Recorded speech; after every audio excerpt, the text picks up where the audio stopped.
Alors, salutations à tous et à toutes. J'espère que tout le monde se porte bien aujourd'hui. Nous allons, comme à l'accoutumée, aller donc dans notre débrief que nous aimons tant faire et participer. Cette fois-ci, c'est par rapport au thème qui a été traité dimanche 07 à 19 h sur Facebook Live, bien sûr par Zulu Lassan.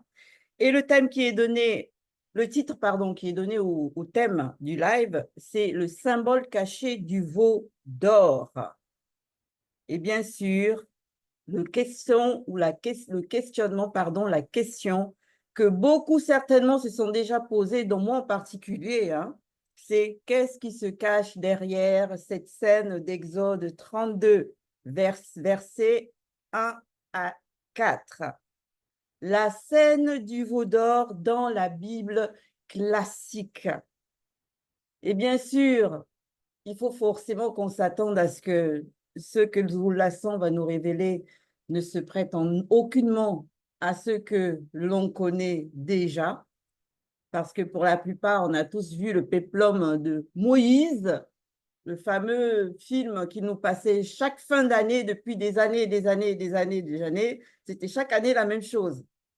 Donc, ici, Zoulassan nous introduit à ce que moi j'ai appelé l'initiation interdite dans le mystère de l'encodage, parce que l'on va rentrer derrière les symboles qui se cachent derrière cette scène en particulier. Donc, avant de poursuivre plus en profondeur, quel a été vos ressentis?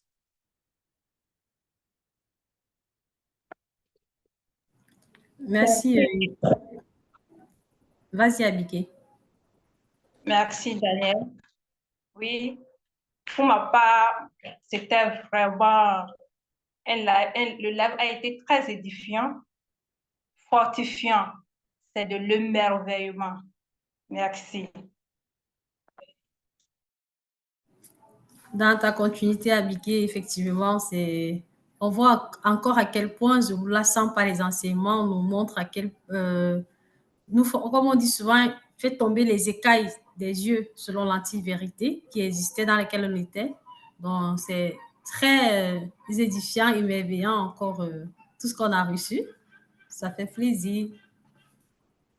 Moi, j'ai été déstabilisée et subjuguée parce que ce type d'enseignement, on ne l'écoute pas quelque part. Ce n'est que Zouloula sans qui peut donner ce genre de révélation.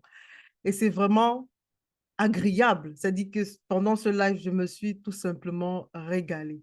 D'entrer dans les profondeurs et les profondeurs, c'était tellement un plaisir, c'était comme une dégustation, c'était simplement agréable. Moi, j'ai ressenti la douceur et la puissance de la connaissance libératrice. Et je peux m'exclamer encore, il n'y a qu'un seul enseignant. C'est toujours un plaisir d'écouter Zouloula Lassan, qui, une fois de plus, à travers ce live, nous a démontré que derrière toute chose, il y a véritablement un esprit. Et c'était très édifiant et cela a permis, bon, moi particulièrement, cela m'a permis de transcender mes consciences et d'apprendre à nouveau encore beaucoup de choses concernant le veau d'or. J'ai ressenti tout simplement l'intérêt, c'est-à-dire d'une image très familière comme celle du veau, qui avec d'autres animaux ont bien inspiré les Bibles classiques. On remonte le temps de ce live aux origines spirituelles et occultes, c'est-à-dire de la symbolique autour du veau. Et ça a suscité beaucoup d'intérêt en moi. Pour ma part, j'ai trouvé vraiment que c'était un sujet inattendu, puisque dans les fausses assemblées, personne n'est capable de donner une explication par rapport au veau d'or. Et là, Zouloula Lassan, il est rentré dans les profondeurs encore pour nous expliquer. Vraiment, c'était vraiment la haute connaissance, un grand décryptage encore des Écritures. Pour ma part, c'était la joie. Parce que comme Gengeti disait tout à l'heure, il y avait encore cette ivrelle qui était restée en moi et que à travers cet enseignement-là, Zulula l'a extirpé. Même moi-même, j'étais étonnée de ce que c'était encore resté, justement, comme elle disait par rapport au péplum, où moi j'étais là, hein. Quand ça passait, j'étais devant, je regardais, j'étais dedans, quoi. Et donc, du coup, là, moi, j'étais vraiment heureuse par rapport à cet enseignement, ce live.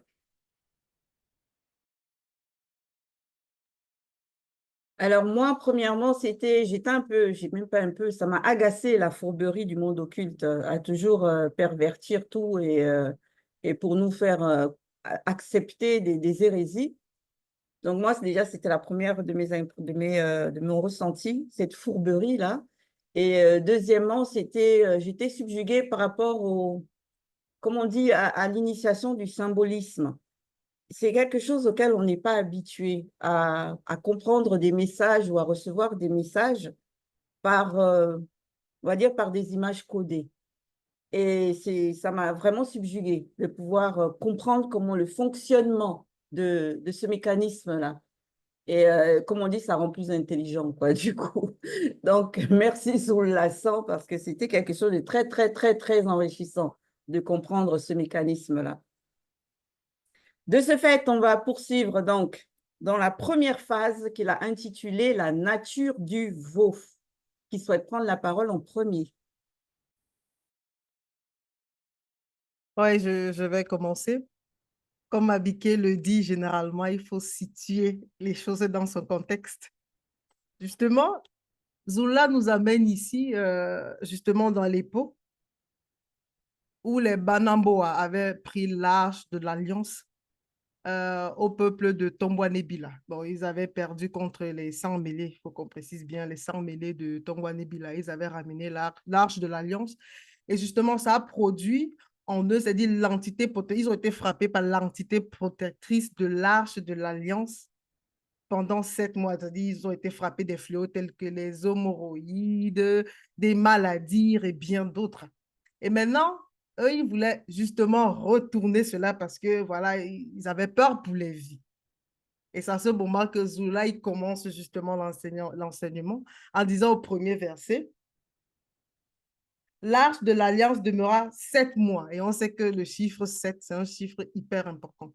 Il fait référence aux 7 entités du début de la création. Donc, je vais d'abord laisser là.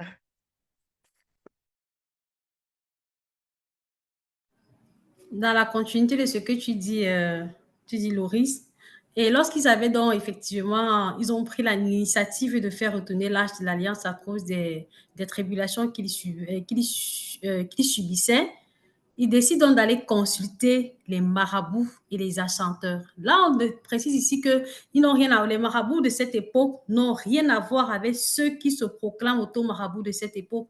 Là, ils montrent à quel point non seulement ils avaient la connaissance, et cette personne-là savait que Loba était l'unique et véritable créateur. Donc, ils savaient quand même que c'était dans la désobéissance, il avait une certaine connaissance de la loi. Quand j'ai entendu encore cela, quand le Zulu-Lassan l'a dit, je dis mince. Tu vois à quel point il y a certaines personnes qui sont informées de certaines choses, mais choisissent volontairement de suivre leur libre arbitre.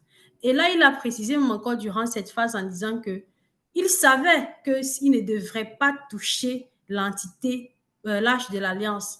Il le savait. C'est quelque chose qui est encore marquant. On sait que l'âge de l'Alliance, c'est la pureté. Et ils étaient conscients qu'ils étaient impurs et que quelque chose d'extrêmement pur se retrouve dans un endroit où cela ne devrait pas être.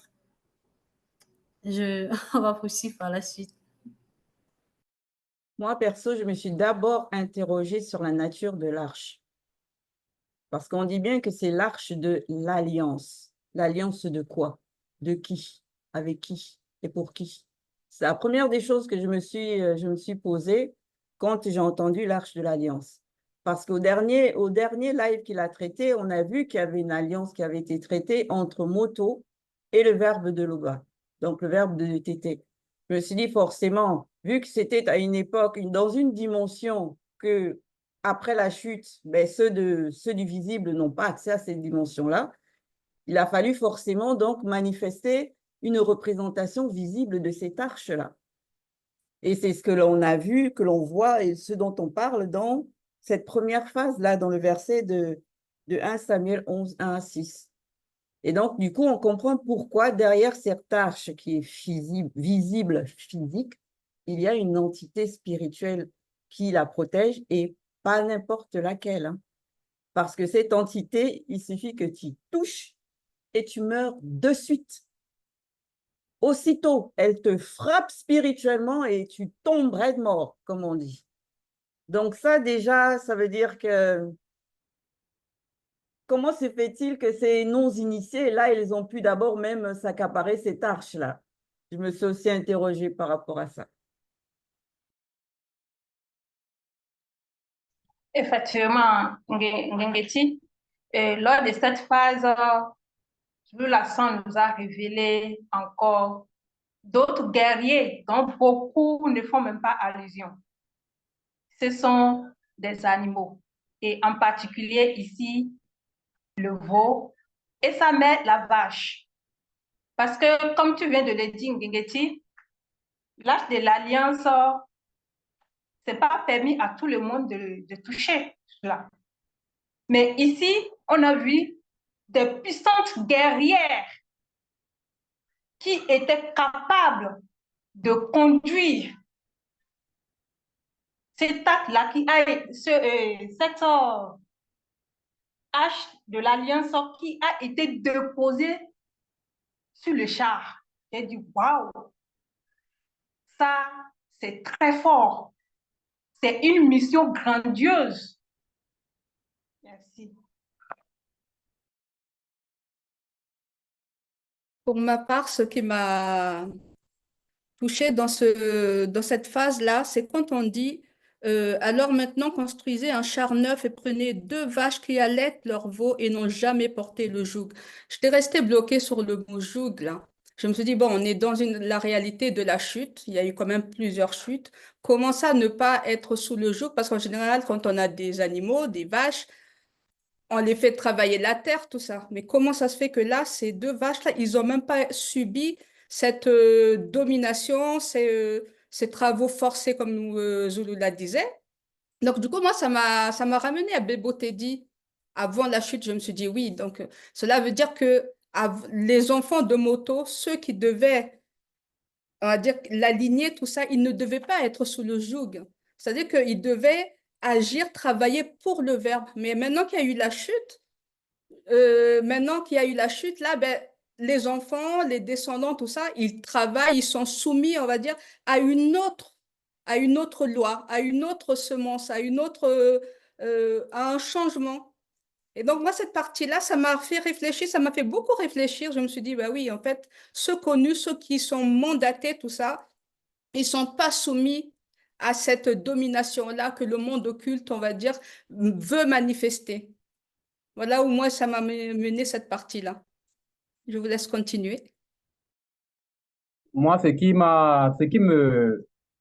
l'une des choses aussi qui retient l'attention dans cette phase, c'est le fait qu'on mentionne que l'arche de l'Alliance a été déposée sur un char et a été conduit par 2 vaches. Euh, Ici, on voit qu'il y a le matériel qui a été utilisé, c'est un char. Et nous savons qu'en spiritualité, il n'y a pas de hasard. Comme Zoula le dit le plus souvent dans ses enseignements.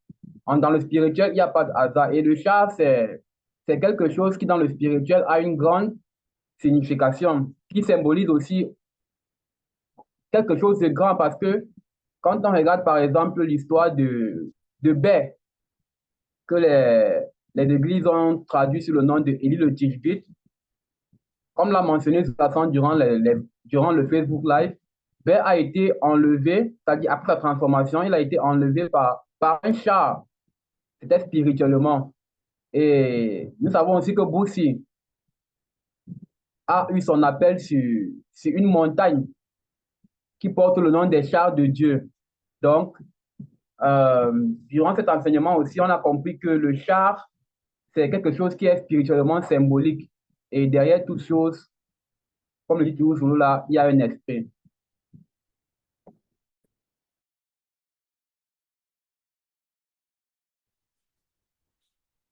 Oui, merci Yves.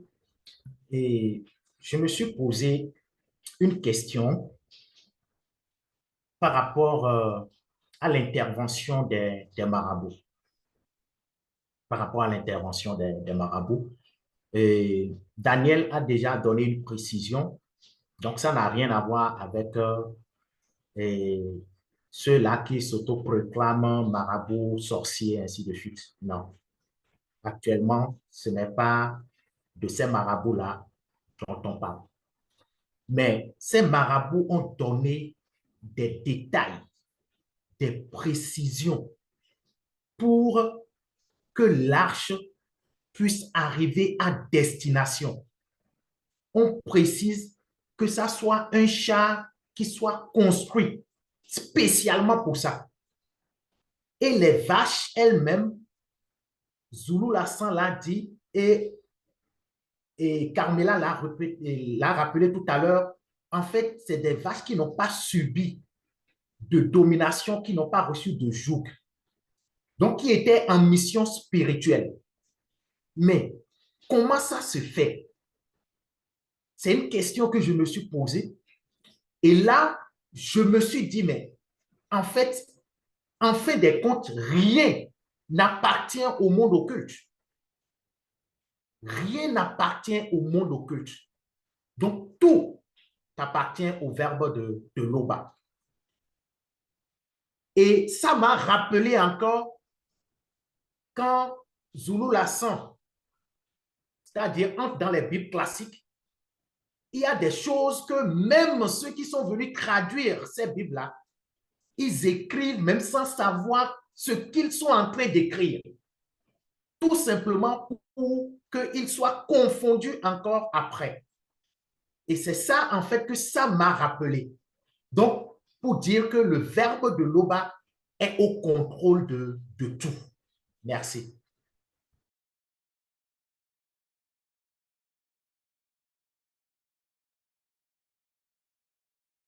Oui, donc à travers aussi ce passage, on comprend l'importance des animaux.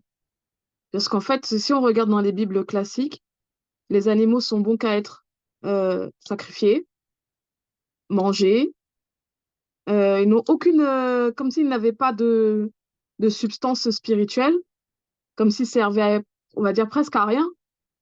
Euh, et même de nos jours, c'est ce qu'on ressent, les animaux, en fait, ils ne sont pas considérés comme étant véritablement des créatures qui ont été, on va dire, créées par Loba, par son verbe, par la manifestation de sa volonté. En tout cas, c'est les animaux de la chute actuellement, mais bon.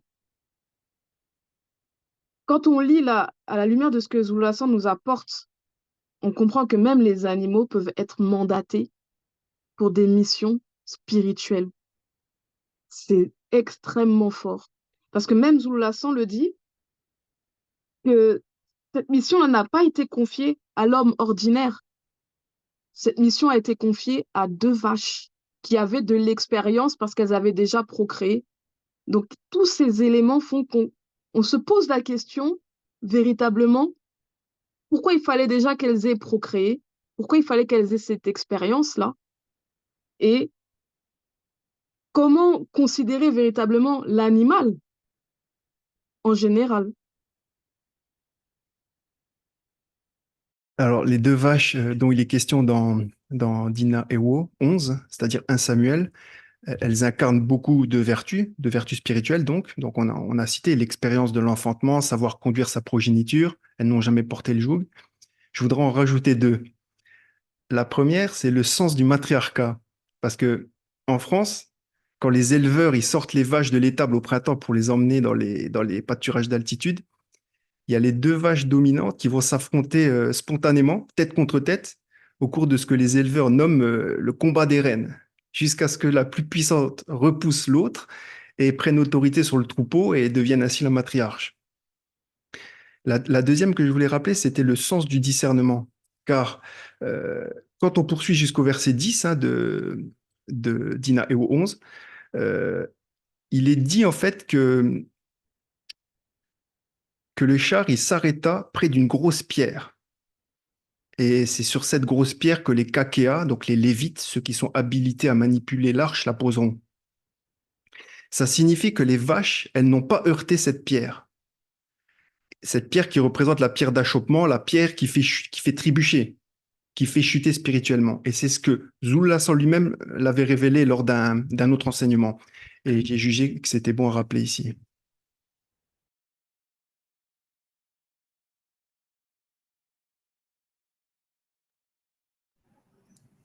Bon, moi, ce que je souhaite ajouter dans cette phase-là, c'est qu'on sait que ces vaches-là, ben, il n'y a personne qui les tirait. Elles se sont conduites, du moins, elles ont conduit le char avec l'arche dessus à l'endroit où elles devaient le ramener.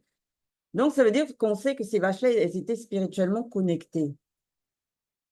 Mais maintenant, quand j'ai perçu ça, je me suis dit, ah ouais, ça prouve qu'effectivement, à cette époque-là, même encore à l'époque de Boussi, comme à l'époque de celui qu'on connaît selon les Bibles classiques, Balaam, certains de ces animaux-là étaient encore spirituellement élevés, hein.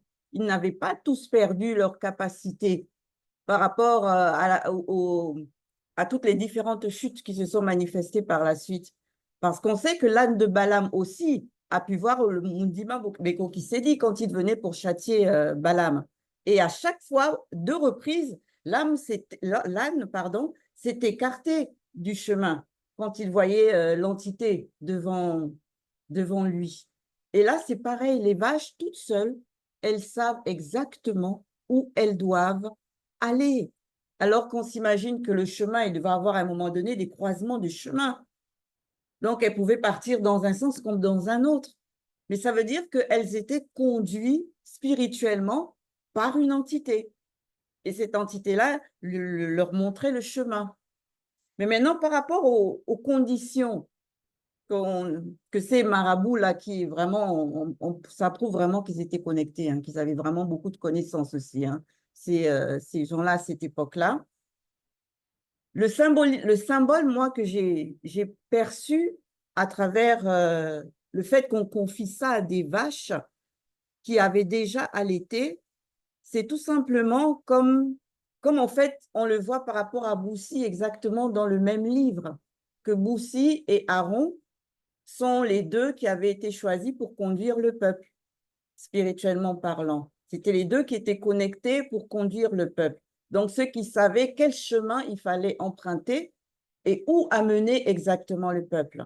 Et le peuple, là, on peut considérer que c'était comme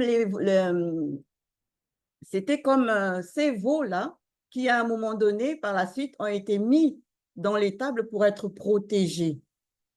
Et donc, il y a tellement de symboles dans cette scène-là, c'est juste impressionnant. Tu as l'impression que ton intellect va dans tous les sens comme ça. Parce que tu essaies de comprendre le moindre petit détail et on va dire, et de lui apporter une signification par rapport au message, par rapport à ce qui se produit dans le visible, par rapport aux gestes que posent justement les mandatés. Cette phase-là, c'était très, très enrichissant. Vraiment extrêmement enrichissant. Pour celui, bien sûr, qui chercha à véritablement comprendre. Plus que ceux qui étaient déjà donnés à prime abord. Je vais ajouter quelque chose. Vas-y. Nous savons que, du moins, Zulula nous a informé durant le live que la vache qui produit du lait symbolise l'abondance. Ça symbolise la prospérité. Et en faisant allusion, comme vous l'avez cité tout à l'heure, que les vaches, elles étaient pures. Pures dans le sens où elles n'avaient pas encore transporté de joug. Et j'aimerais appuyer sur le mot servitude. Parce que Zulula m'a permis de comprendre encore une autre profondeur de c'est quoi la servitude. Mais cette fois-ci dans le sens positif. C'est-à-dire, c'est, comme on dit, une tâche spirituelle que justement ces 2 vaches devaient faire en posant justement le char qui signifie la puissance sur elle. Ce joug-là n'était pas la servitude, l'oppression, mais plutôt le service, c'est-à-dire que servi était par son verbe. Et c'est ce point-là que Zulula, il pénètre encore, qui est vraiment agréable. Que les mots et les langages, il n'y a que Zulula pour nous expliquer ça réellement. Parce que jusqu'à présent, je n'avais que la notion de servitude comme quelque chose négatif, pour ma part, du moins. Donc, et par la suite, le fait, comme Guéguetti l'a signifié, qu'on a mis les vaches à l'étable, là, c'était important justement, comme Zulula l'a bien dit, le monde occulte veut pervertir les veaux afin qu'ils ne suivent pas le chemin des vaches, leur mère.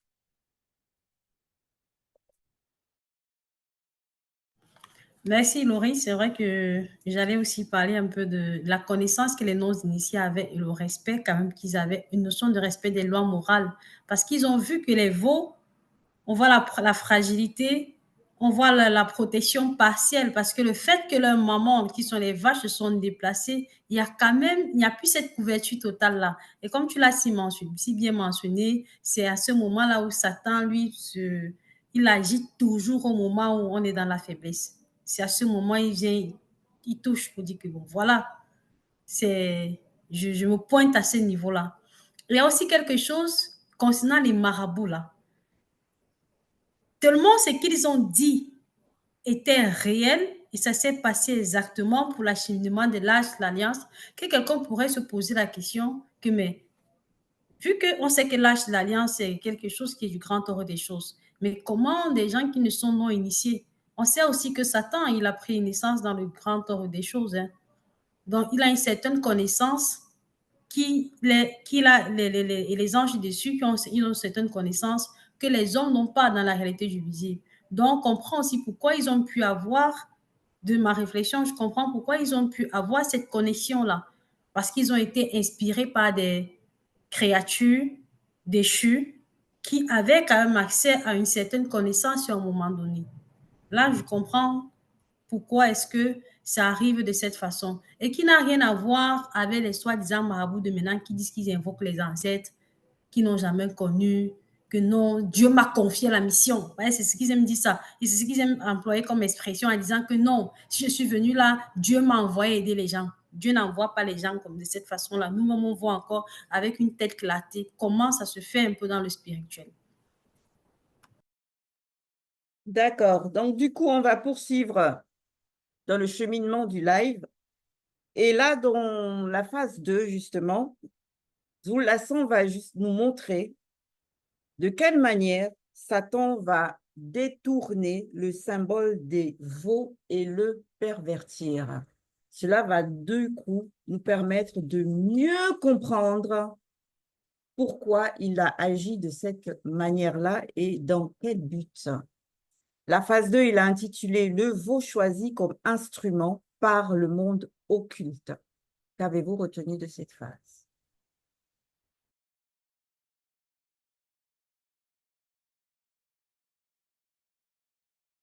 Pour ma part, par rapport à cette phase-là, moi, je sentais la vigilance que nous devons manifester, la vulnérabilité de lorsque nous ne sommes pas auprès de la source, comment le monde occulte ils vont agir. Il y a cette vulnérabilité. Moi, ça m'avait ramené à Panguissé, à Mundiwei.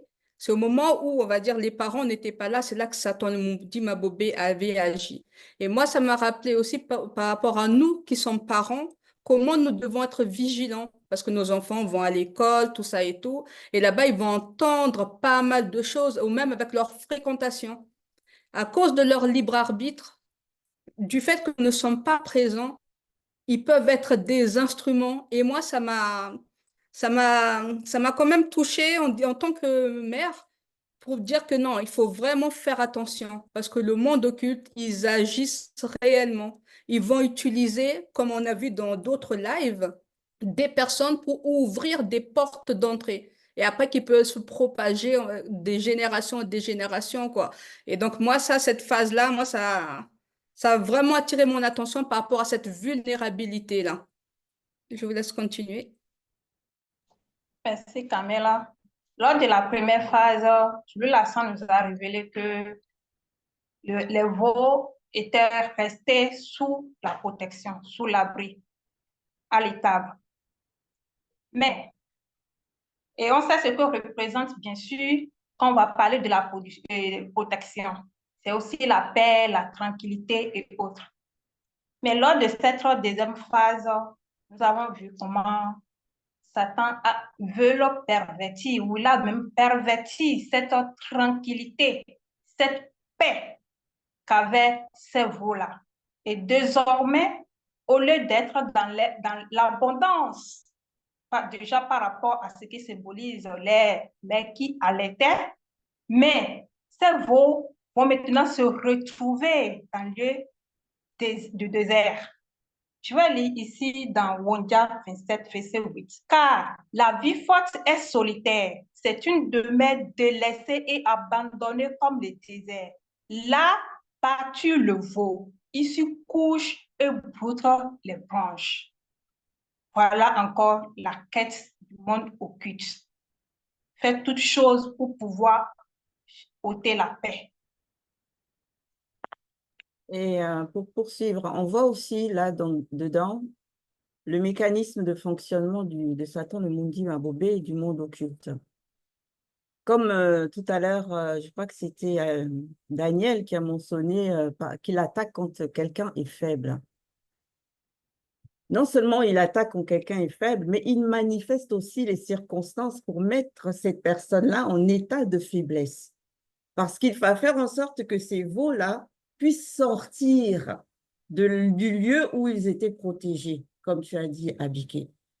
Et il va faire en sorte qu'ils soient livrés à eux-mêmes. Personne pour les surveiller, aucun guide, aucune maman pour venir les allaiter et les nourrir de la bonne semence. Ils vont devoir de ce fait aller se nourrir dans le lieu dont tu as fait mention, Abiké. Et là, on sait que c'est une terre de désolation, une terre qui est frappée d'interdits. Donc, le sol lui-même est souillé. Et c'est de tout ce qui va recouvrir ce sol-là que le veau va aller se nourrir. Et du coup, là, on comprend, on dit que oui, effectivement, quand même dans les enseignements par rapport à la parole, on dit qu'il faut éviter de se retrouver seul, de s'isoler. On comprend effectivement que c'est véritablement de cette manière-là que Satan, le Mundi Mabobé, réussira par la suite à nous anéantir. Parce qu'un veau qui est livré à lui-même de cette manière-là, il est voué à quoi? Si ce n'est à la mort. Et là, en plus, par rapport au symbole que le veau va porter, du fait qu'il soit le petit, donc la progéniture de la vache qui, elle, a ses valeurs fortes d'abondance et de prospérité, lui, normalement, il est censé aussi, en grandissant, symboliser les mêmes valeurs que la vache. Mais vu qu'il est des petits, on lui fait manger tout et n'importe quoi, mais forcément, ça va le pervertir. Forcément aussi, à ce stade de maturité, il ne va jamais atteindre la spiritualité ou du moins la perfection spirituelle de ses mamans. Et ça va du coup impacter forcément donc le symbole qu'il était censé à l'origine représenter. Donc, Satan, vraiment, il faut vraiment se méfier il faut vraiment être prudent avec lui, mais vraiment. Oui, Gengheti, je vais continuer dans ce que tu as dit en donnant juste des petits exemples à ma compréhension. Je vois ça un peu comme aujourd'hui, tous ceux-là qui partent s'adonner à des pratiques occultes, à des religions dites révélées, qui s'adonnent à des cultes de crâne, à des traditions, c'est-à-dire qui vont à l'encontre de la vérité et même à l'encontre des lois morales. C'est tout ça qui représente justement ce que Zulula San nous dit ici. Bon, j'aimerais aussi revenir sur, j'ai quand même une interrogation. Nous savons que de par l'enseignement qu'on reçoit par Zulula San, du moins dû à ce Facebook Live, que le veau, c'est-à-dire c'est pas un animal hybride, c'est-à-dire qu'il a existé justement avant la chute. Donc, c'est déjà un point important. C'est pour ça que peut-être on ne voit pas que ce soit des animaux hybrides, là, que ce soit le chien ou bien, je ne sais pas quoi, autre chose là, ou le singe qu'on voit là actuellement. Mais c'est le veau parce que justement, ça a une connotation spirituelle très, très importante. Donc, c'est ce que je voulais signifier. ce passage, il est court, mais il est vraiment marquant parce que vraiment, quand on y réfléchit bien et qu'on essaie de pénétrer la révélation, on se rend compte que ce passage est fort parce qu'il touche, on peut le prendre non seulement spirituellement, mais aussi dans son plan physique. En fait, quand moi je regarde ce passage, j'imagine une scène où c'est comme, ça me rappelle un peu l'histoire de la première femme qui suivait, qui était sous la protection du Verbe et qui suivait une initiation, mais qui a été déroutée, mais qui est sortie de sa protection en écoutant l'enseignement du chérubin jadis point Satan, et qui a perdu sa protection et a été perverti. Et aujourd'hui, quand on voit l'image de la femme dans la société, c'est de la perversion, c'est ce qu'on voit. On pense qu'à quand on regarde la femme, c'est du sexe, c'est du plaisir, et tout ce qui va dans la négation, quoi, parce qu'elle a été pervertie. Et quand je regarde ce passage, je me rends compte que c'est la même histoire qui se répète, car ce qui a toujours été. Ça nous montre l'importance vraiment de la protection du Verbe, l'important de rester dans la sanctification et de suivre le chemin de l'initiation pour ne pas être perverti. Et une fois qu'on est perverti,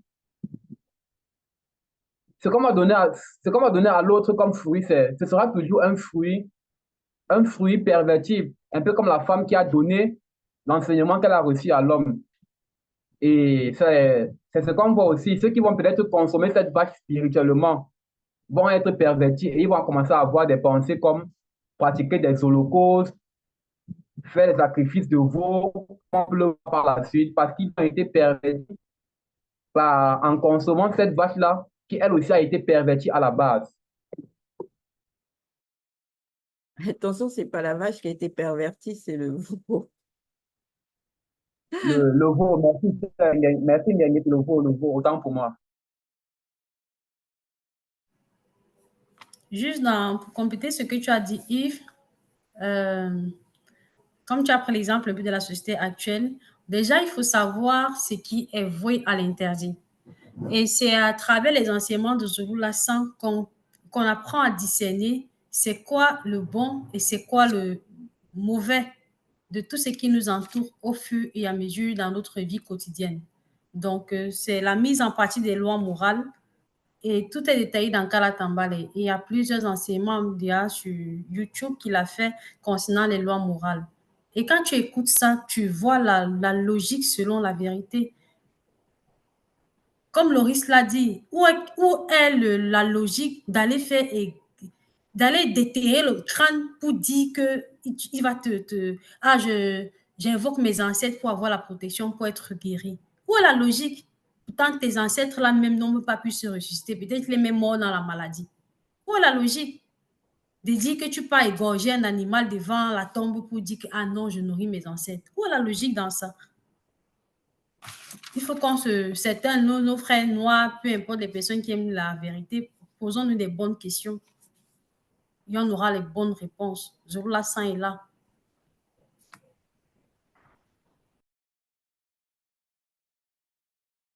D'accord. Si vous n'avez plus rien à... Ouais, j'aurais bien voulu rajouter quelque chose aussi au sujet des marabouts et des prêtres. Bon, comme vous venez de le dire, en fait, le veau, il va aussi être choisi par le monde occulte pour pervertir la valeur spirituelle du veau, hein, par la fabrication d'idoles, comme le veau d'or ou les sacrifices d'animaux tels le veau. Et on voit, en tous les cas, c'est ma vision, qu'inversement, la valeur spirituelle du veau peut s'imposer au monde occulte en y administrant une forme de, selon mon analyse, d'assainissement, une zone de purification temporaire, le temps de passer un message. C'est-à-dire que ce sont, comme vous l'avez signalé, et moi ça m'a beaucoup interloqué aussi, ce sont par les prêtres et les marabouts des Banamboa, donc philistins, donc des sorciers, qui ont pu pénétrer cette science d'initié, c'est-à-dire concernant le protocole précis par lequel ils devaient renvoyer l'arche d'alliance à Tombo Anibila, c'est-à-dire Israël, d'où elle venait. Et on voit ici que, comme l'a très bien dit Damien, qu'il n'y a rien que le monde occulte fasse que le verbe de l'Oba ne puisse pas faire. Et ça me rappelle le live précédent sur le transport de l'Akisabé, hein, à l'image donc des 7 entités du début de la création qui maintiennent la fluidité du courant mystérieux, qui a pour but d'équilibrer le contraire de toute chose dans la nature. C'est en quelque sorte une autre manifestation du contre-pouvoir.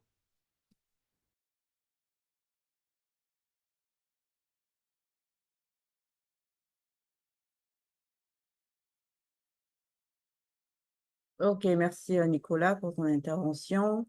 Donc, par rapport à cette fin de la phase 2, on peut comprendre du coup que vraiment l'utilisation du symbolisme rend réellement complexe la compréhension d'un message.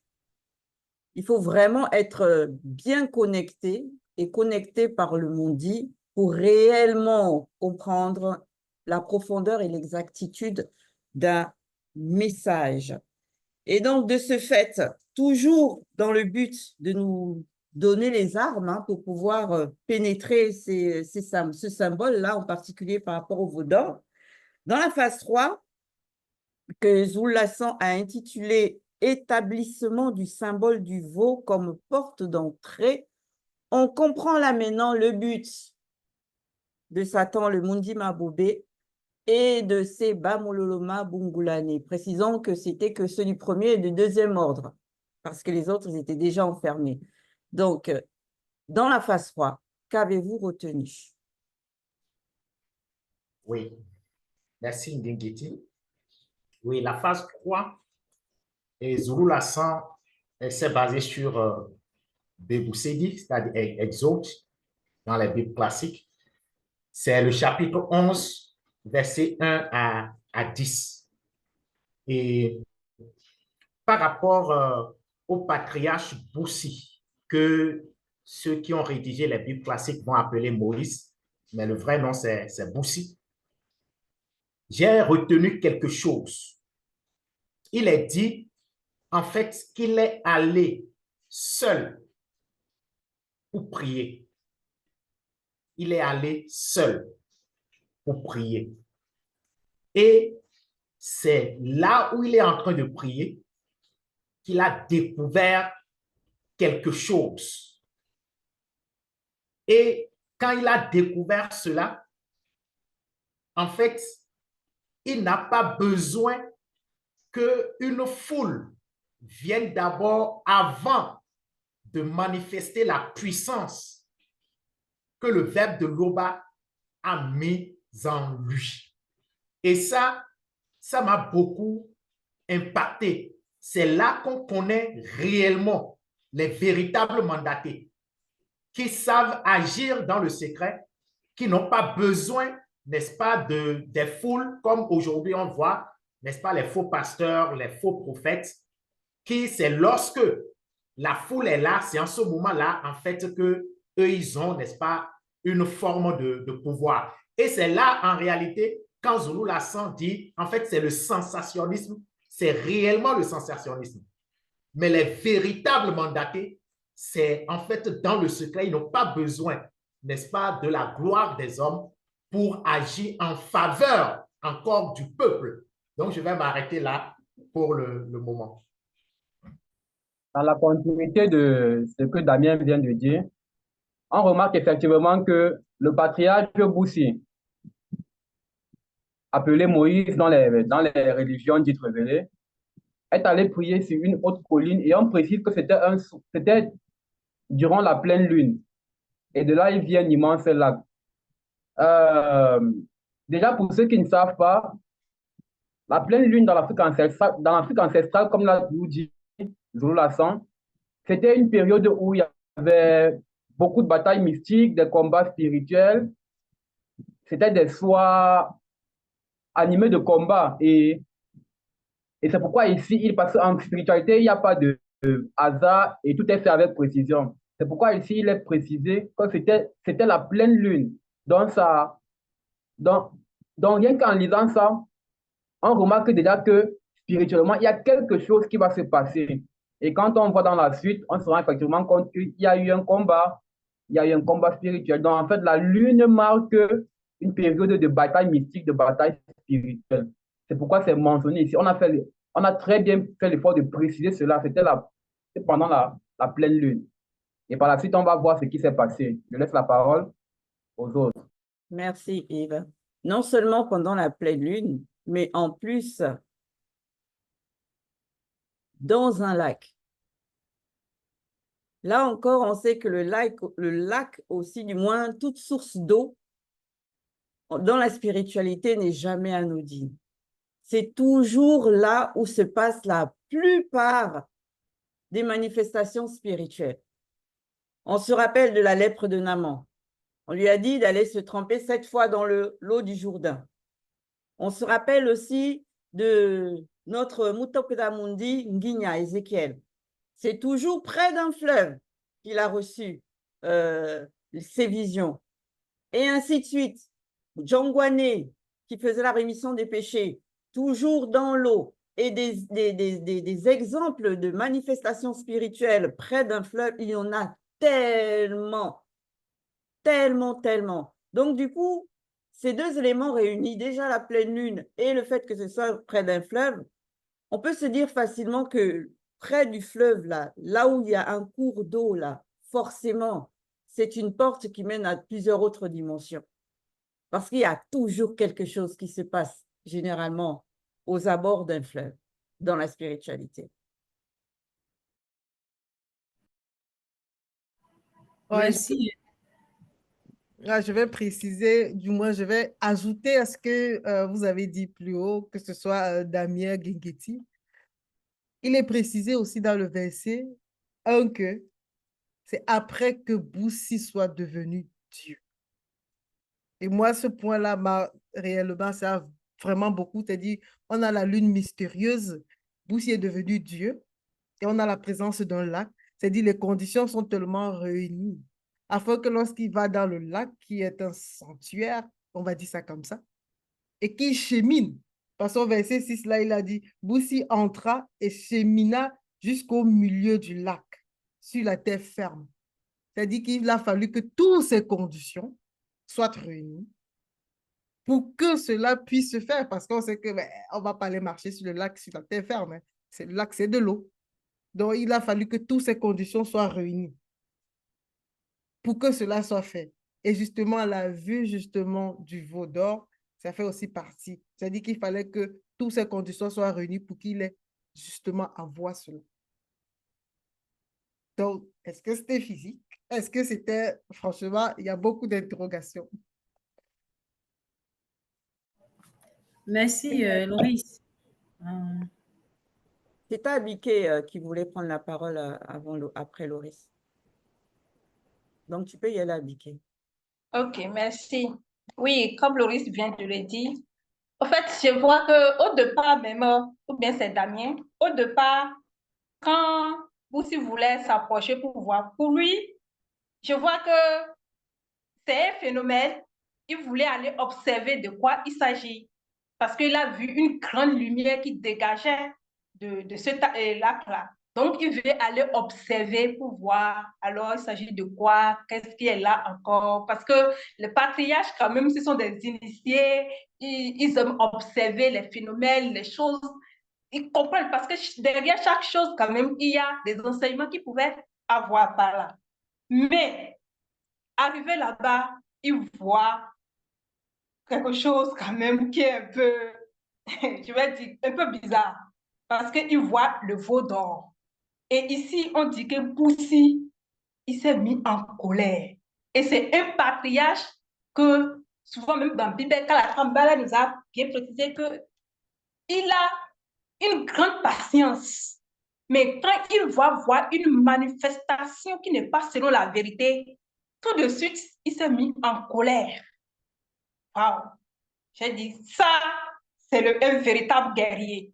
Donc, j'ai compris qu'il y a vraiment la colère qui émane du spirituel. C'est qu'on doit manifester quand il s'agit de l'anti-vérité. On ne doit véritablement pas collaborer avec ce qui n'est pas selon le verbe. C'est là la leçon que j'ai tirée. Merci. Merci, Abiké. Tu vois, c'est vrai que Loris a déjà mentionné que Boussi, on savait qu'il est devenu Dieu. Il est né dans la condition du visible. Après, il a le statut de divinité, qu'il est semblable aux entités. Là, on parle d'un personnage qui a connu la condition du physique, qui est devenu plus puissant que les soi-disant dieux des chrétiens, de toutes les autres religions.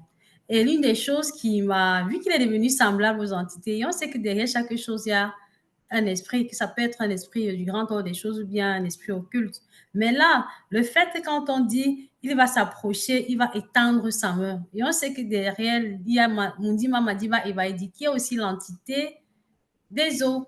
Et là, j'ai pu faire un rapprochement. Boussi est devenu semblable à une entité. On sait que c'est spirituellement qu'il agit. Et on voit aussi que derrière les eaux, il y a Mundi Mamadima et Vaidi. Et là, je vois cette connexion de deux créatures, des frères, parce que ce sont des créatures aussi, des frères dans un autre plan qui travaillent en synergie, qui se comprennent, qui sont unis dans le sens spirituel. Ils savent que non, voilà, il y a mon frère qui arrive, il faut aller voir quelque chose. Il y a une connexion, comme quand Zulu Lassan nous a fait, on va dire, transcender ou voyager à travers les enseignements des patriarches qui sont allés visiter le monde spirituel. On voit encore à quel point il y a quelque chose de mystérieux là, qui est tellement agréable à pénétrer davantage. Dans la continuité, c'est moi ce qui m'a aussi bloqué, même je dirais bloqué un moment, c'est quand on dit que c'était une porte d'entrée contre les initiés. C'est un verset que j'avais déjà lu, que j'avais déjà entendu, mais quand j'ai entendu les initiés, j'étais bloquée. Hein? Les initiés, comment les initiés? Pourtant, Zulula avait déjà parlé de cela. Moi, justement, comme je disais tout à l'heure au départ, à cause de ce que j'ai déjà entendu, moi, je voyais justement le veau d'or, c'est pour ceux qui désobéissent, pour ceux-là qui sont contre la loi du verbe. Je n'avais pas vu ça comme pour les initiés en tant que porte d'entrée. J'étais bloquée un petit moment là-dessus parce que dans ma conception, c'était pour les non-initiés. Et là, je voulais vraiment partir malgré d'autres profondeurs que vous avez déjà citées, mais ça, là, je voulais attirer l'attention dessus. C'est vrai que quand on lit Bible, c'est vraiment vivant. Il faut vraiment faire attention quand on lit. Des fois, on entend des choses, mais à cause de ce qu'on a entendu, de la fausse doctrine, il y a des choses qui peuvent rester. Et c'est ça ce que je disais au départ tout à l'heure. Zulula, à travers cet enseignement, a extirpé cette partie-là de moi, en fait, où moi, je voyais ça pour ceux qui désobéissent, mais pas contre ceux-là qui vont propager la parole libératrice. Donc, voilà ce que je dirais, je vous laisse continuer.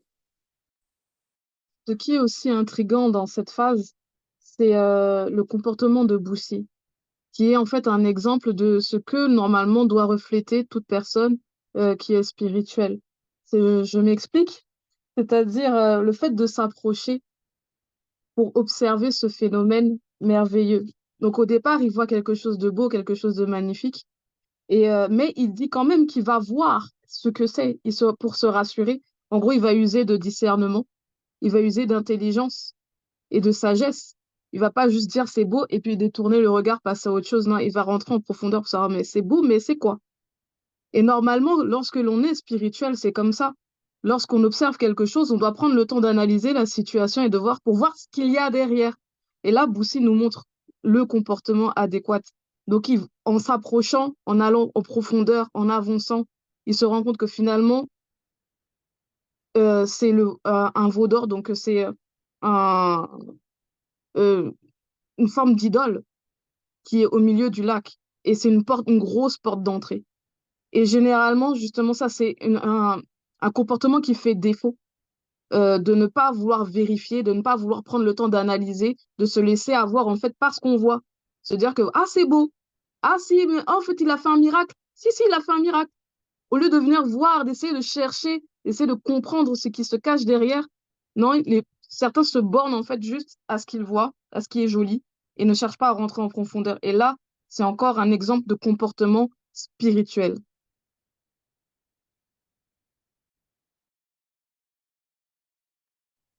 Moi, ce que j'ai particulièrement apprécié dans cette phase, c'est comment Zululassan nous fait comprendre comment naît un lieu mystique. Un peu comme le disait Ngengeti, une forêt, un désert, un fleuve ou même un lac mystique. C'est qu'il y a ou qu'il y a eu en ce lieu un sanctuaire, un temple et surtout des idoles. Et c'est là que les pratiquants de la haute sorcellerie oubliée se réunissaient pour ouvrir les portes qui donnaient sur le monde occulte afin de se mêler spirituellement aux démons et d'en absorber la puissance. Voilà. Et comme il était de notoriété publique en cette époque que les initiés traquaient les idoles pour les détruire et de démystifier certains territoires, les sorciers avaient cru trouver la parade en immergeant le veau d'or au milieu de ce lac, lors d'une cérémonie occulte, en tout cas telle que moi je me l'imagine, pour le rendre inaccessible aux initiés. Et c'était mal connaître la puissance du verbe de Loba, parce que par des personnages comme Wembanjinya, c'est-à-dire le roi Ézéchias, il fonça en esprit sur le Weya brûlant, donc ce qu'on nomme dans les Bibles le serpent d'érable, et le mit physiquement en pièces, ou encore ici comme Boussi, c'est-à-dire Moïse, qui fendit spirituellement les eaux du lac mystique en deux pour découvrir et frapper le veau d'or immergé sans se mouiller et ainsi le détruire physiquement. Sans de tels coups de maître, une porte peut rester longtemps ouverte et traverser même les siècles et cause encore beaucoup de troubles.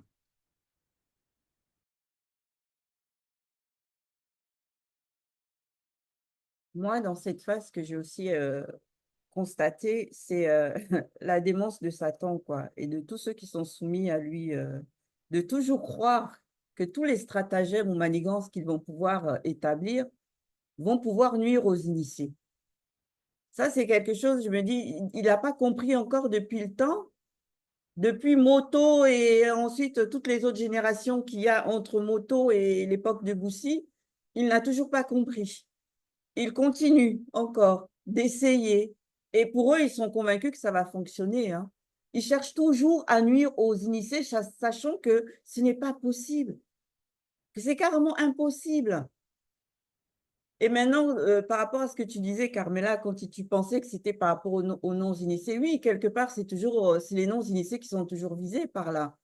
Puisque dans tous les cas, eux, ils veulent qu'ils restent sous la domination occulte. Ils sont déjà acquis, comme on dit, pour le monde occulte, les non-initiés. Donc, ils n'ont plus besoin de manigancer des stratagèmes pour eux, mais ils vont tout faire pour bloquer justement ce par qui ces non-initiés-là peuvent avoir la délivrance, la liberté. Mais c'est vraiment juste une véritable démence. On le dit depuis, on le lit, qu'il est dans une démence qui n'a pas de nom, selon l'expression du visible, mais on le voit, on le constate encore et encore et encore.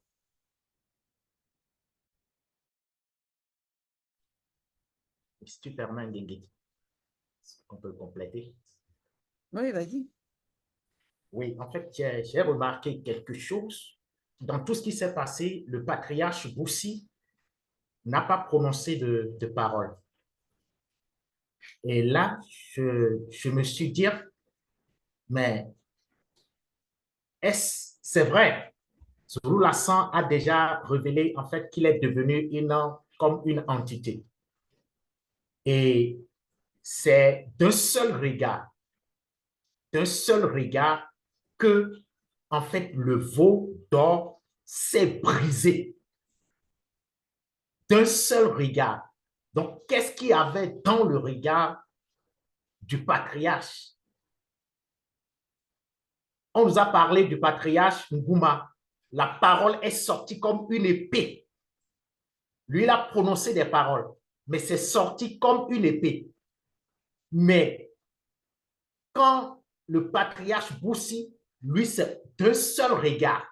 Et quand on décrit les entités, on nous montre en fait ce que leur regard dégage, cette énergie, cette puissance. Donc, ça confirme encore, n'est-ce pas, la puissance qu'il y avait dans ce patriarche.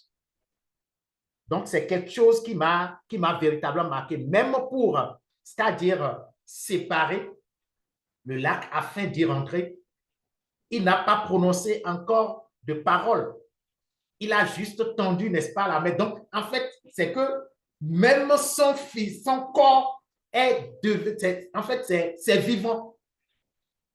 Et là, on nous montre réellement que même dans le visible, si véritablement nous nous soumettons au verbe de Loba, c'est-à-dire nous pouvons faire beaucoup d'expériences.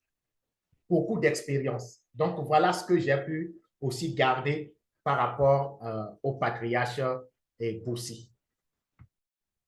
Oui, Damien, et si tu permets, Damien, pour continuer dans ce que tu disais tout à l'heure, dans le verset 8, c'est dit, et là, Boussi ressentit une très grande colère qui s'emparait de lui à la vue du veau d'or.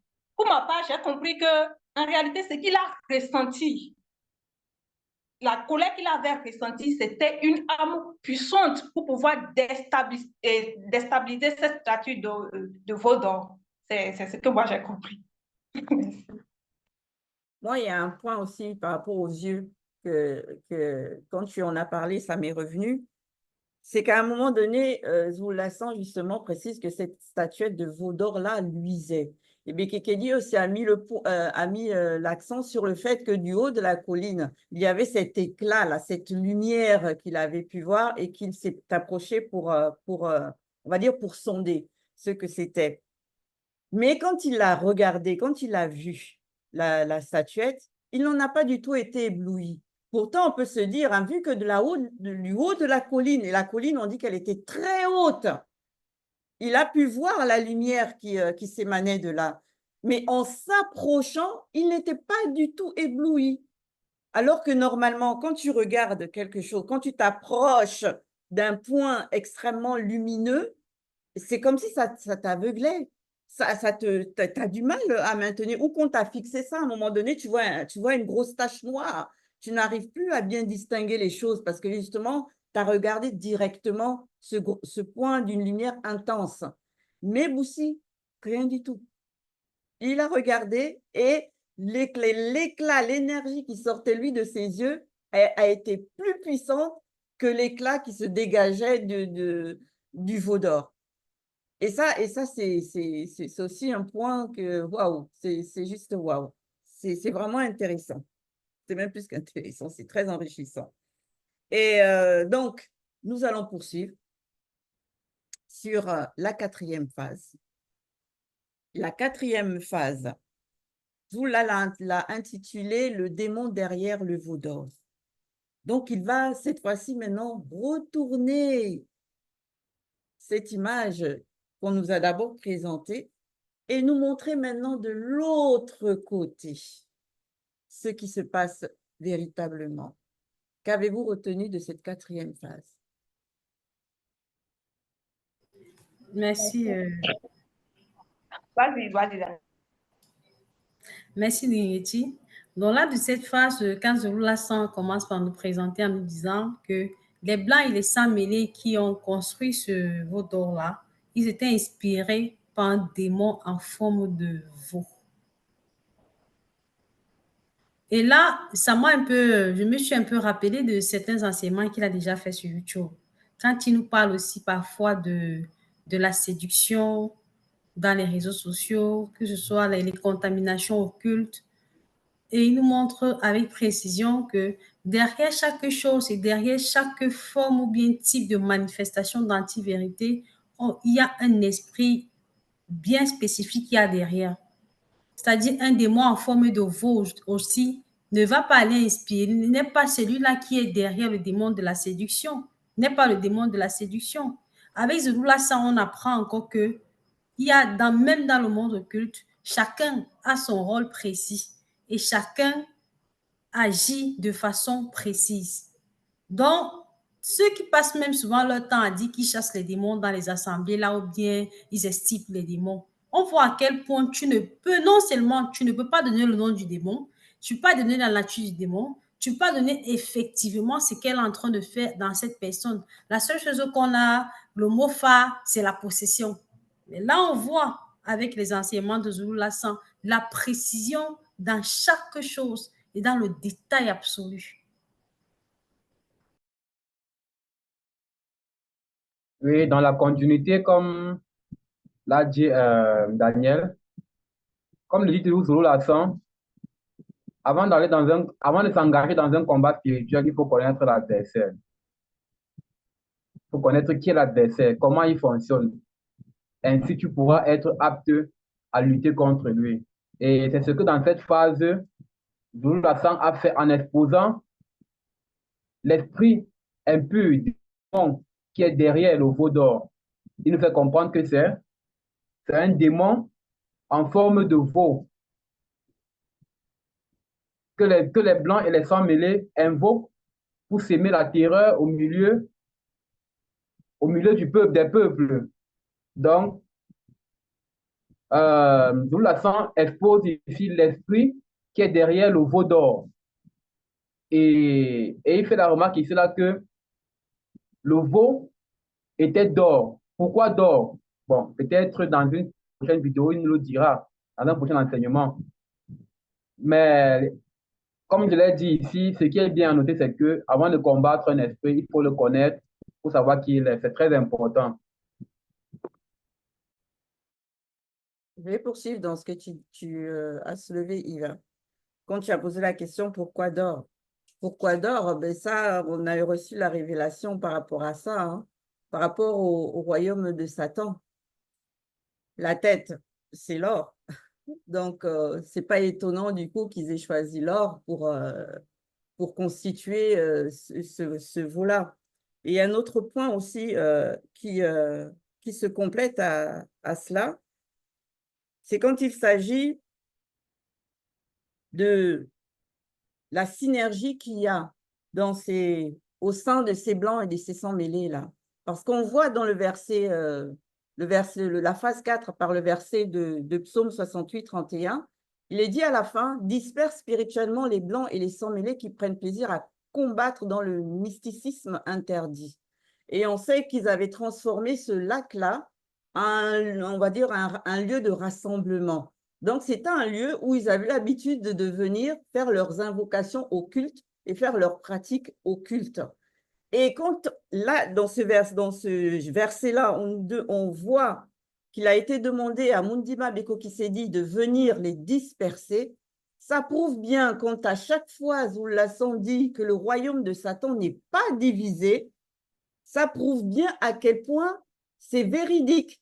Donc, quand on voit dans les fausses assemblées ou les pseudo-marabouts qui disent chasser des démons ou guérir des gens, sortir, déposséder des personnes, alors qu'eux-mêmes, ils travaillent aussi pour le monde occulte, on comprend tout de suite que tout ça n'est qu'une scène de théâtre. Ce n'est pas vrai, c'est qu'une mise en scène dans laquelle, bien sûr, les plus insensés vont croire, parce que le royaume de Satan n'est pas divisé. Et l'autre point qu'il soulève aussi, du moins qu'il nous révèle à travers ce seul verset-là, c'est que à force de faire des pratiques dans un lieu précis, on finit par faire en sorte comme générer un effet de synergie qui va faire en sorte que ce lieu-là va devenir comme une porte d'entrée à la fin. Donc ça, c'est un point aussi sur lequel on devrait faire très, très, très attention. Tout à l'heure, il y a quelqu'un qui avait mentionné que les marabouts ou autres, ils vont toujours au même endroit pour pratiquer leur rites. Soit c'est sous l'arbre qu'ils vont aller parce qu'il y aura les statuettes, soit ils vont faire des hôtels où vont aller mettre leurs choses dedans. Et à chaque fois qu'ils doivent faire une pratique, ils vont aller là-bas. Ça fait qu'à force de faire leurs incantations dans ce même lieu-là, mais ce lieu-là finit par être des portes d'entrée. Bon, on sait que ceux d'aujourd'hui n'ont rien, aucun pouvoir. Hein. Là, on parle vraiment de ceux de l'époque qui avaient encore de la connaissance et du pouvoir. Mais c'est comme ça que ça fonctionnait, vu qu'ils ont réussi à faire de ce lac-là une porte d'entrée pour le monde occulte. Donc, on doit vraiment prêter attention hein, quand on a l'habitude de faire des choses et puis on aime toujours se taguer en disant que « Ah, j'ai l'habitude de faire ça comme ça ». Alors que dans le verbe, on te dit, par exemple, arrête de faire les choses de cette manière-là. Ce n'est pas pour rien. Parfois, c'est comme ça qu'on a ouvert des portes dans nos habitudes, dans nos pratiques, et on ne s'en rend même pas compte. Et après, on s'étonne que dans notre maison, il y ait toujours divers problèmes ou des difficultés, etc. Oui, merci Ngengeti. Ce que je voulais compléter ici, c'est par rapport aux blancs et aux sans mêlés. Ici, ça a été précisé qu'ils prennent plaisir. Ils prennent plaisir à combattre dans le mysticisme interdit. J'ai dit, waouh, c'est avec plaisir, ils accomplissent ce qu'ils veulent faire. Alors, en ce qui nous concerne par rapport aux lois et aux recommandations du verbe, comment cela se fait, parce qu'on sait que c'est là notre protection par rapport à tout ce qu'eux, ils prennent plaisir à faire. Je dis, voilà, il faudrait également que les lois du Verbe, les recommandations, tout ce que nous recevons de Zulu Lassan soit pour nous un plaisir dans la pratique, que nous ayons ce plaisir-là de pouvoir les mettre en pratique, afin de pouvoir recevoir aussi la protection qui émane du Verbe. Merci. D'accord, merci pour vos interventions par rapport à la phase 4. On va passer du coup à la phase 5. La phase 5 dans laquelle on va recevoir l'éclaircissement par rapport à pourquoi ils ont choisi le veau. Parce qu'il est vrai qu'on peut s'interroger, hein. Ils prennent un veau pour le mettre dans de l'eau. Où est le rapport entre le veau et l'eau? Ils auraient pu tout simplement, il est vrai, prendre une mengou, un poisson, ou on ne sait pas, quelque chose au moins dont l'habitat naturel est dans l'eau. Mais là, non. Ils ont choisi le veau. Et dans cette phase-là, 5, que Zulula a intitulé « Démons en forme de veau pour faire obstacle à certaines entités », qu'avez-vous retenu de cette phase? Ce que je retiens, c'est que vraiment, il y a un très, très grand acharnement du monde occulte à dénaturer, en tout cas à essayer de dénaturer ce qui est véritablement. Zulu Lassan nous a amené dans Nguinia, chapitre 1, versets 5 à 7, pour nous donner la description de 4 entités hybrides, des Bébouté Mundi, donc des chérubins, c'est comme ça qu'on les appelle dans les Bibles classiques, qui ont chacun 4 faces. Et ils ont des pieds comme des sabots d'un veau. Donc voilà, c'est encore la relation entre, donc pourquoi le veau? C'est qu'ils essayent encore de dénaturer ce que sont véritablement certaines entités. Et ça, c'est le travail vraiment du monde occulte. C'est de toujours prendre des symboles, d'essayer de les salir, de les souiller et de faire rentrer dans la conscience collective des idées fausses. Comme l'a très bien dit Bekekeji, dans cette phase, on retient que Satan ne fait rien au hasard. Parce que, ayant été manifesté dans le grand des choses, il a reçu certaines connaissances, pas toutes, mais durant son initiation, avant sa chute, il a eu accès à certaines informations. Et étant informé de cela, il fait ce qu'il peut pour essayer, comme l'a dit Bekekeji, bien que ce soit en vain, il fait ce qu'il peut pour pervertir l'image de ce qu'il a vu étant dans le grand des choses. C'est la raison pour laquelle, quand on regarde, par exemple, l'ouvrage initiatique du patriarche d'Oubissé, qui s'appelle Enoch, il mentionne très bien que les anges déchus du troisième ordre, quand ils apportaient l'hybridation, ils ont choisi spécifiquement des animaux. C'est pas qu'ils sont allés comme ça, ils ont pris, viens là, non. Ils ont fait un choix spécifique parce qu'ils savaient que de l'autre côté, il y a le semblable et ils voulaient pervertir ça pour ensuite, comme quelqu'un l'a dit, pervertir les consciences communes, faire croire que non, ce sont des mauvaises choses, ça, c'est une mauvaise chose. Et pourtant, à la base, ce n'est pas une mauvaise chose, mais ils pervertissent juste cela. Oui, un autre point aussi. Bon, déjà, tu as dit tout à l'heure qu'il ne fait pas les choses au hasard. On sait que le hasard n'existe pas. Déjà, c'est un point très crucial, Yves. Et je poursuis du coup dans ta lancée par rapport à la stratégie de Satan. Il est vrai que lui, en vérité, hein, comme Zulu Lassan le dit dans les enseignements que l'on peut même avoir sur YouTube, Satan, c'est vraiment un bagarreur. C'est vraiment un bagarreur, hein. Lui, il applique réellement ce que l'on connaît comme la loi du talion. Œil, comme on dit, œil pour œil. Pour lui, c'est peau pour peau. Et on voit, par exemple, il a fait en sorte qu'on pervertisse le lac, le symbole du lac, par rapport aux initiés, parce que justement, leur lieu de culte, au culte il a aussi été détruit par Mundi Mabeko qui s'est dit, je crois que c'est la phase 1 ou à la phase 2. Et donc, de ce fait, comme vous avez détruit un lieu occulte, là, mon lieu occulte qui nous servait à nous, mais je vais aussi détruire un lieu qui vous sert aussi à vous, un lieu par lequel les entités du grand ordre des choses venaient justement pour se manifester à certains initiés en particulier par rapport à des mandats en particulier. Il est vraiment dans ce truc-là, hein. Peau pour peau, tu lui fais, il te fait. Lui, c'est même pas que non, il te rend. Tu l'attaques de cette manière, il t'attaque aussi de cette manière. Tu touches à ça en ce qui le concerne, il vient toucher la même chose aussi en ce qui te concerne. Et cet état d'esprit-là, on le voit dans certaines personnes, encore dans le visible. Et c'est terrible. C'est vraiment terrible. Ouais, le jadis, il est vraiment endurant, on va dire ça comme ça. C'est un adversaire, franchement, c'est pas un petit adversaire, faut vraiment le redouter, comme Zulula nous signifie très souvent. Et j'aimerais revenir par rapport à ce que Zulula, au verset qu'on a lu de Exode 10, quand Zulula, on a lu dans Bible que le veau d'or était une porte d'entrée contre les initiés, placée par les blancs et les sans mêlés. Et Zulula, il a encore expliqué ce verset justement à la phase 5 en disant que c'est pour empêcher les initiés de libérer le peuple noir par l'enseignement, par le verbe. C'est pour empêcher que le message soit transféré. C'est pour empêcher que justement le peuple soit disposé pour pouvoir capter la fréquence du verbe et la fréquence des entités. Donc, c'est tout faire, comme on dit, pour détruire, pour déstabiliser.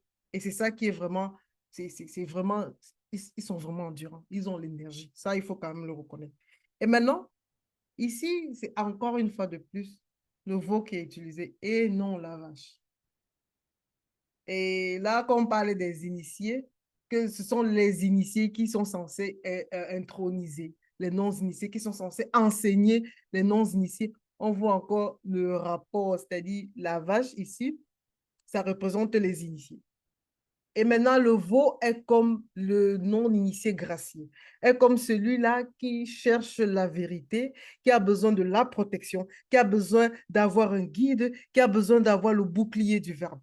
Et c'est justement cette image-là qui est reflétée là, afin qu'on comprenne qu'il est impératif que nous, qui sommes dans le verbe, qui sont des graciés, qui avons accepté la vérité, qu'on ne se retrouve pas dans la mauvaise vision de ce que le monde occulte veut donner, de l'identité du veau, mais de rester justement dans l'étable. C'est ce que je voulais signifier. Pour ma part, ce que j'ai bien aimé dans cette phase-là, c'est, je voyais comme un contre-pouvoir par rapport à ce que le Mutopendi voyait. Parce que quand on voit Satan, c'est un chérubin. Et néanmoins, maintenant, l'image, la vision qu'on a montrée au Mutopedamundi, c'était des chérubins. Tout ça pour montrer que le verbe est au contrôle de toute chose. Malgré ses manigances, malgré tout ce qu'il va mettre en place, le verbe est toujours là, il contrôle en fait, malgré ça, la semence qu'il peut apporter ne pourra rien changer face à ce que le verbe a déjà établi. Et ça, moi, ça m'a énormément touché parce qu'on n'a pas manifesté n'importe quelle entité, mais un chérubin comme Satan, d'une différente catégorie, bien entendu, mais néanmoins, c'était des Beboutemundi. Et moi, je trouvais ça quelque chose qui console, qui est réconfortant dans la marche. Oui, super. Oui, j'ai compris aussi quelque chose quand Zulu Lassan nous dit souvent, en fait, ce n'est pas à vous de combattre Satan. Et là, c'est vraiment important. On ne peut pas combattre Satan. C'est tout simplement nous soumettre aux lois et aux recommandations du verbe de l'Oba. Parce que le fait de pervertir, c'est vraiment terrible. Et dans ma méditation, et je me suis dit, nous vivons cela encore. Parce que les récits authentiques, les Bibles classiques qu'on voit, les soi-disant livres religieux, c'est toujours pour pervertir, n'est-ce pas, ce que nous allons recevoir après par le deuxième pas Zulu-Lassang. Donc, ces Bibles classiques sont là pour pervertir, si bien qu'aujourd'hui, certains pensent que, en fait, c'est ça qui est la vérité. Donc, Zulu-Lassang vient, il manifeste la vérité et le travail que le monde occulte a déjà fait, ça a déjà vraiment envahi beaucoup, si bien qu'ils prennent ça pour vrai. Donc, c'est en cela que vraiment nous devons faire très, très, très attention dans notre marche, dans la sanctification, se soumettre, c'est tout ce que le Verbe nous demande. Merci. On va terminer sur tes paroles, Damien. Je pense tu as déjà tout dit là, personnellement, par rapport à ce qu'il faut faire, à ce qu'il faut retenir de toutes les révélations qui nous ont été données justement dans ce live-là, par rapport à la conduite à tenir et la marche à suivre. Il faut vraiment être prudent, manifester beaucoup, beaucoup, beaucoup de prudence dans tout ce que l'on entend et dans tout ce que l'on voit. Et comme on nous dit souvent aussi, hein, et comme a précisé Bekikedi encore, il faut parfois toi-même chercher à vérifier les sources et pas juste accepter pour accepter. Parce que le veau d'or, là, si ça n'avait pas été Boussi qu'il avait vu, d'autres personnes seraient tombées, d'autres personnes l'auraient adulé, idolâtré, parce qu'il avait tout pour attirer ce veau-là. Non seulement c'était l'or pur, et en plus qui brillait, et de loin, tu vois son éclat. Donc, il a tout pour séduire des personnes, bien sûr, qui ne sont pas affermies, des personnes qui sont dans la faiblesse, on va dire ça comme ça. Donc, par rapport à ce live-là, on nous a encore apporté des armes pour pouvoir vraiment nous prémunir dans ce monde où on doit combattre pour notre vie. Certes, peut-être pas notre vie dans le physique, hein, mais pour notre salut spirituel. Merci pour vos participations à tous et si le Père le permet, au prochain live.